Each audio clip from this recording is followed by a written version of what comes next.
Thank you, Todd. Boone, welcome to the season.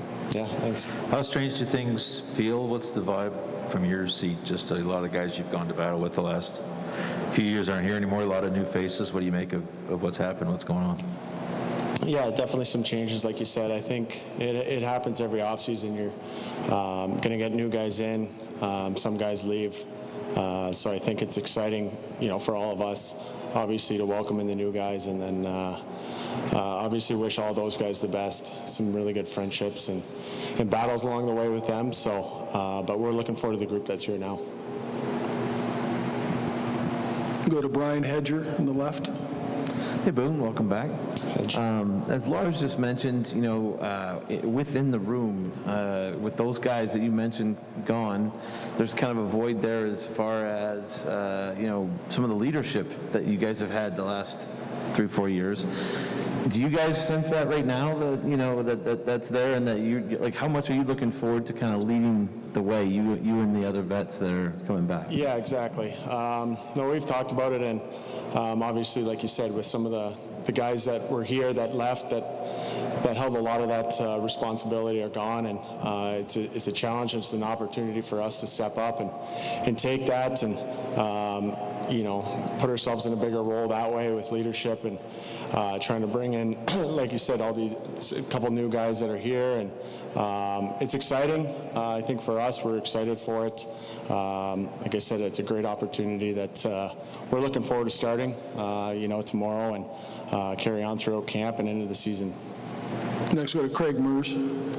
Boone, after not making the playoffs last year, first time in 5 seasons, how did you process last season, and what did you learn throughout that whole process of last year?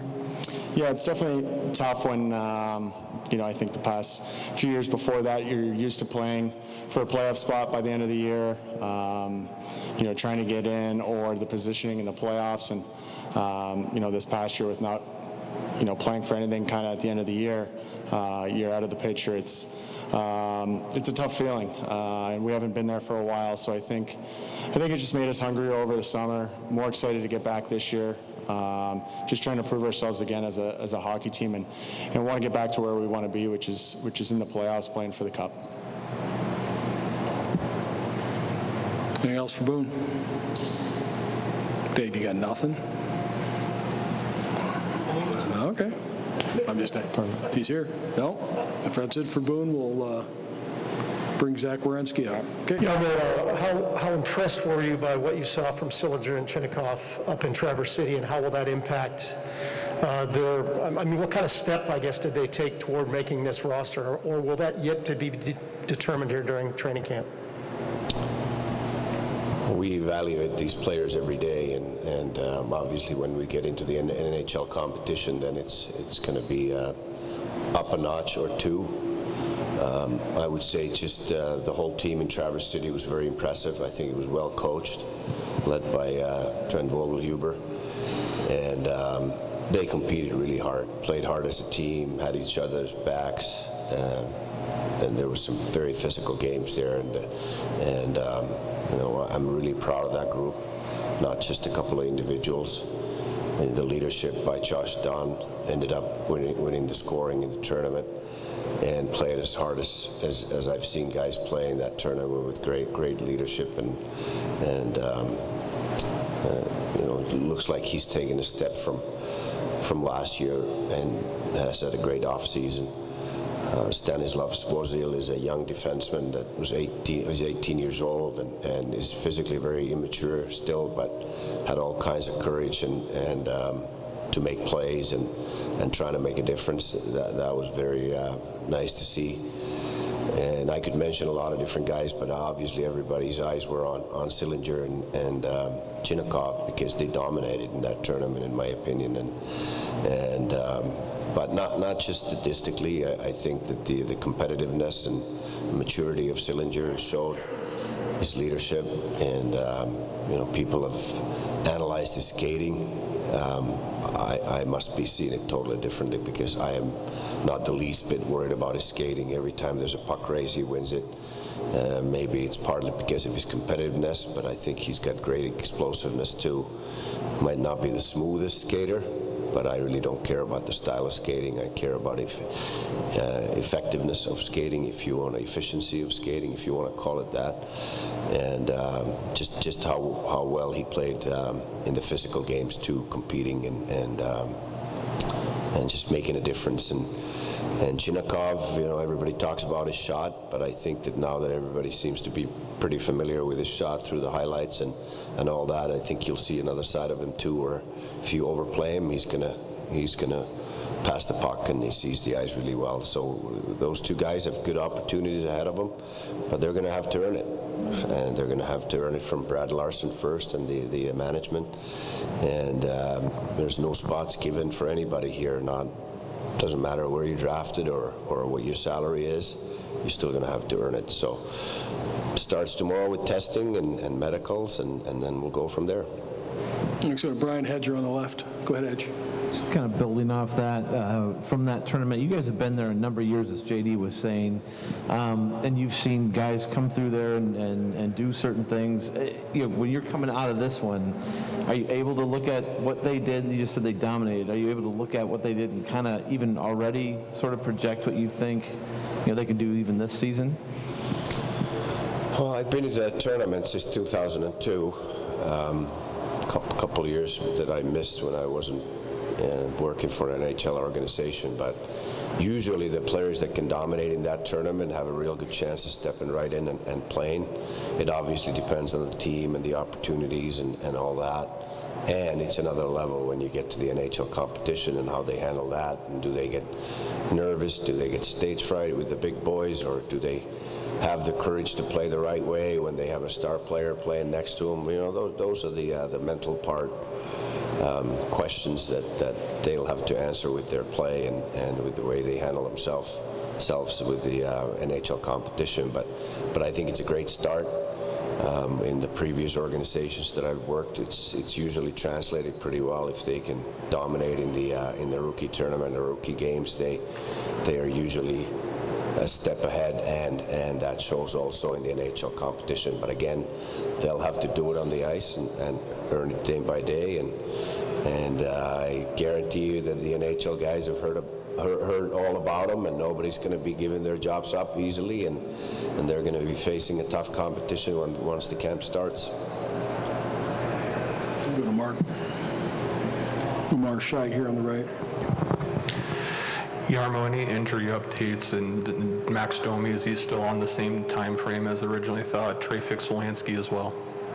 Yeah, we'll update when we have something new on him. But Max Domi's ahead of the schedule. But again, that's going to depend on when he starts on the ice, and then when he progresses to the contact and all that. And with those kind of injuries, you're just going to have to go through the process and be 100% ready. And same goes to Fix-Wolansky, obviously. Different injury, but something that takes time, and not only getting the injury healed, but then getting into game condition. We'll go back to Brian Hedger. When you're going through a process like you are right now, trying to retool and bolster your overall roster, you obviously got to get those first-round picks, second-round picks to click. But how much can it help your effort when you get guys in the 5th round, 6th round, 7th round that can push for NHL time or even make it to the NHL? Yeah, that would be huge. Those are the spots where your amateur staff really shows that how much of a difference, how much of an impact they can make on our team, and we've had some real good picks from the later rounds, and the credit goes to the amateur scouting staff. They've done a great job for us. They continue to do a great job for us, and we rely on them. So, it's important. Next, go to your reports line. Hey, Jarmo, center ice is such a crucial position. Can you just sort of talk about your group of centers and maybe how curious you are as to how that's going to fall 1 through 4, or how unsettled and open it appears right now? I think we have 8 exhibition games to figure it out in which order they go, and not only that, but how they go about their business and every day here. we have high expectations for Jack Roslovic. He's shown his offensive ability last year. Now he needs to show us that his two-way game has grown, and looks like he had a great summer. He looks a lot stronger, and he's worked with Mark Letestu on defensive assignments on video in the summertime, in the off-season, and he'll be working with our coaching staff throughout the training camp on the same topics, and then the exhibition season will tell us where he's at, and he's got top line ability offensively, but to be able to play top line and the competition against the top lines, you're going to have a real solid two-way game because the top centers in the league have that. They don't only have the offense, but they have the defensive game down as well. So we expect a lot of growth from Jack. I think we expect a lot of growth from Texier. Boone Jenner can play center, and he's a solid two-way guy, and we can rely on him defensively. In the face-offs, he's one of the better face-off men in the league in the last few years. Justin Danforth has played a lot of center. And obviously Sean Corrali, who we acquired in the offseason, is going to be one of the key guys that we can rely on defensively in penalty killing and some tough matchups as well. So we'll have a lot of options. We're looking forward to growing that position. And obviously Sillinger is a center that played center in Traverse City, and with the coaching staff, we'll look at where he has the best opportunity to succeed here. Morning, Lars. Can you tell us at this juncture, I know we're 2 days away from being on the ice, but who does start with line A and Voracek if they're on the line, and who skates next to Werenski on that pair? No. Letting you ease into the situation? No, you're not going there? No. We've had a discussion before camp here, and like Jarmo said, there's a lot of opportunity in the middle here, and there's some guys that we're going to look at. What starts on day 1 and day 2 might change day 3 and day 4. We got 8 exhibition games. I've said this all along. Chemistry is a funny thing. That's why we write things down in pencil in the summertime, because what looks like would be a perfect fit doesn't work, and there's no rhyme or reason. So we're going to try some things. We're going to look at some guys, and we have some thoughts, obviously, and there's been a lot of discussions within our coaching staff, and we'll see where it goes. Guys are going to get some different looks and different opportunities. We'll go to Mitch Stacy in the middle there. Hey, Brad. You have the advantage of knowing a lot of these guys really well. Who are you leaning on for that sort of emotional leadership sort of roles that gets everybody going and keeps them going? Well, there's going to be several guys for sure. I think one thing we look at right away is the shift in leadership that has happened over the last year here with Nick's gone, and Savvy was here for a long time. Cam is gone. Jonesy's been a big part of it. He's gone. So it's a real opportunity for some guys to empower them. And a guy like Boone Jenner, who's been here for a while. I think we all know Boone's game. He's a heart, soul guy. He's a Blue Jacket, and he's a guy that his game exemplifies what we want to be every night. I think Oliver Bjorkstrand is the guy we're going to lean on. He's been here. I think he's earned the right to take the next step in his career. I think he's excited about it if you talk to him about it. He's not a rah-rah guy. He's not everything you see that Oliver's going to do is going to be done by his actions, and I'm completely fine with that. Less talk and more action is usually a really good thing. I'm excited for Zach Werenski, another guy. I think he's come in tremendous shape already. I've seen him. He looks different. You can tell he's put the work in. I talked to the trainers, and I talked to Kevin, and talked to Z, and he's taken it very serious. He has in the past, but I feel like this year he really wanted to make a stamp, and he has. He made an impression right away just when I saw him. And we talked, and he made some changes. So those are 3 guys right away. I look at another guy like Gus Nyquist. Missed a whole year. There's a guy who's very hungry to get back in the lineup. He's another guy. He's just got that energy about him. He's excited to get back to play. He's a tenacious player. He's gonna hunt the puck. He's gonna be aggressive. That's what we want to be. Do you need some rah-rah guys, or does it matter to you? Oh, there's some rah-rah guys in there, but we won't get into everybody's personality. I think to have a diverse room is good, and different personalities, and that's that's one thing that's going to be intriguing to watch too, is the chemistry of the room. It's changed, it's shifted, and as leaders shift into that role, different guys, how they accept that opportunity. We're going to be watching it closely, so it's good to have different guys. You don't want all the same type of players. And next we go to Brian Hedger. Speaking of jotting things down in pencil, as you said, you've had this job since the summer. You've got a chance to see what the roster is going to kind of look like. How much have you enjoyed? Have you written potential lineups down and things like that? I mean, are you enjoying that part of the job? Looking forward to it, and getting to the point where you can write it down in ink, I guess now. Yeah, it's as we said early in this process in June, we didn't know what the team was going to look like. We knew it was going to take through free agency, through the draft, and possible trades. Once the dust settled, that's when you really started to maybe piece some things together again in pencil. And I know it sounds redundant and a little bit overkill, but there's a process that's going to play out here, and it might just not solve itself in camp either. It might roll right into the first several games and into the season. The exhibition is one thing. You got Max Domi, where he's going to be coming in at some point. Is it earlier or later? That'll be dictated by the training staff and discussions with him and when he's ready. So where does he fit in with some of these guys? And so there's so many moving parts and what it's going to look like, and I don't think you can settle on, if you're settled on something right now on day one, I think that'd be foolish. We're just too far away from game action, and when the games mean something, how that changes also. Okay, next we have Dave Metzold. Hey, Lars. You've been a player, you've been an assistant coach, head coach in the minors. How are your emotions different as you're now 2 days away from taking the reins of an NHL team? Any difference for you? Yeah, a lot more calls, a lot more discussions, a lot of this stuff. It's just time consuming. Nothing that you weren't expecting or unprepared for, but you're excited, and I'm not sitting here and I'm not going to be jumping up and down, but internally I'm very excited. I'm excited about our staff. I'm excited about the players, discussions. It's a very humbling opportunity to get a role like this at this level. And so you do everything you can to prepare for it, and you trust what you do, and then you get after it. Next we'll go back center. Hey, Brad, you touched on empowering some of the younger guys to step up into leadership roles.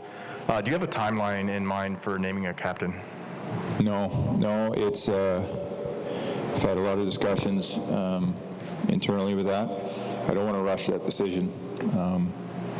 The thing about being a captain, it's a really incredible opportunity and responsibility to lead an organization, not just the players, but you represent, a city really. There's some obvious choices. I'm sure you guys are smart enough to figure out who those guys are. But when the chemistry is different and when there's different guys coming in, a lot of moving parts, you lost a C and 2 A's really within a year who had a major impact on our group for a long time. So who's going to rise? And that's what camp is about. That's what we may make that decision by the end of camp, but I'm not going to rush it or just make a decision to make a decision. That doesn't make sense. I think it's got to be the right guy, the right timing of it, and so I can't tell you if we are going to. I can't tell you if it pushed into the season. We may go a whole year. I don't know. Like I said, we've weighed a lot of the options. We've had a lot of discussion on, but we're going to let this play out a little bit and just see how it transpires. Next we go to Mark Scheig here on the right. Brad, coming in, some of the younger players especially are going to have a big season ahead, and it's going to be a lot of development for them. So, they might make a mistake on the ice here or there, but when it comes to maybe do you let them play through it? Do you pull them? What are you going to look into when evaluating some guys like that? Yeah, I think if they make a mistake, that's it. They won't play anymore for a lot of games. No, there's so many layers that go into that question, and I know there's always this thing about benching guys or sitting them 1 shift, 3 shifts, 5 shifts a period. Behind the scenes, when we're coaching these guys, there's one-on-one video, there's discussion on team system and structure. Then there's the other aspect, competitive level. We're competing at the puck, so if there's decisions to be made where they're sat down for a certain period of time, there's usually a lot of information that has gone on behind the scenes over time. And so to sit here and say how that's going to happen and put a certain, you can't, if that makes sense. I certainly am not going to coach a player with the mentality that if he makes a mistake, he can't get back on the ice. I think that's ridiculous, and I don't think there's many coaches that believe in that. You got to show the players to show a care and a will to learn and absorb the information, then apply it, and that comes in practices and video sessions, and everybody's in different stages in that. With the younger group, sometimes there's some growing pains in that, and so I think we'll conduct accordingly with the player and its individual, and as we go forward here, but I think the simple answer from what you were getting is I don't want a player to play scared that he's going to make a mistake. I don't believe in that. I don't think that's the way you got to free yourself up. You got to be yourself and be aggressive. A couple more for Brad. We'll go to Brian Hedger on the left. Yeah, hey, Lars. I know last year with the protocols and all that stuff, it was a weird year and it affected guys differently. Some people struggled, others didn't. Line was one of those guys, obviously, that just he wanted to do more and wasn't able to. Was there an effort this summer or in the offseason, I guess, among the staff, kind of looking at things that you guys can do to kind of get him back to the level that he wants to be and you guys want him to be? Well, I think the number one thing you always want to have is communication. It's not just with Patrick, it was all our guys, trying to give them clarity and our thoughts, expectations, what it looks like moving forward. Patrick, since you mentioned his name, he's, we've kind of beat this to death. He didn't have a great finish with us. He admitted it. But he's put that behind him. I put that behind him, or myself, and it's a fresh start for him. He's put the work in. He's excited. I think he's energized. That's the first step, and I think now we get into camp, and everybody just wants to kind of get going at this point. The last couple of weeks kind of drag on. You just want to get out there with your teammates and get rolling. So I expect Patty to have a better start, better year, but I expect that from a lot of our guys. Last year was a challenging year for a lot of reasons, not just because of COVID and all that, but as a team we didn't get to where we wanted to, and I really, and I've said this before, I really took the opportunity to watch, especially the last 6 weeks of the season, how people responded on the bench, in practice, their habits in the gym. Not that you're spying on guys, but when your eyes are open and your ears are listening and you hear stuff and interactions, some guys really rose in those, even though we didn't win. And some guys, there was some concern. So I think, when it gets tough and it gets ugly, that's when we got to really get together and truly be a family. We'll wrap it up with Dave Metzold. Go ahead, Dave. I'm just curious, in past seasons there has been a tendency to look at the seasons in game segments. Before Thanksgiving we want to do this, or in this period we want to do this. Have you broken it down at all like that in terms of how you want to see first 10 games go, first month go? Any kind of thing like that? Do you have any sort of short-term goals for this team right now? I do. I'm not going to get into all that as far as on the stats side of it. When you get a young team and you're bringing in a lot of new faces, younger guys, different chemistry, there's other goals that you're looking for, and it's that progress. It's that, I'm big on competitiveness. I want us to be competitive. I want us to be that relentless, that blue jacket feel every night. Are we doing that? Are we adhering to the values and the core values of this group? It's going to be, there's a lot of things that we're going to be monitoring early on. You hear that overused word, the process. There is a process. With a new group, there's a process. With a young group, there's a process. And I'm really, really excited to see how guys are going to respond, how they're going to push, not only through camp, but through exhibition season, and watch the group gel. And then we'll get into the kind of those short-term goals for a long season.